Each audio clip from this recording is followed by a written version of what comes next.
સ્વાગત છે આપનું નેશન પ્લસ ન્યૂઝમાં. હું છું આપની સાથે હેતલ ભગત. છોટાઉદેપુરના બોડેલી નજીક આવેલ કરણ સીએનજી પંપ પર ગેસ ભરાવા બાબતે મોટો ઝઘડો થયો હતો.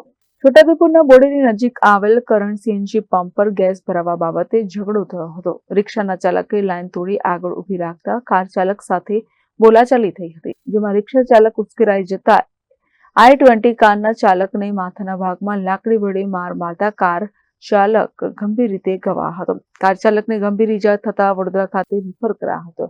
આ મારામારીના દ્રશ્યો સીસીટીવી કેમેરામાં કેદ થયા છે, જ્યારે બોડેલી પોલીસે વધુ તપાસ હાથ ધરી છે. Rehan Patel, Nation Plus News, Chhota Udepur.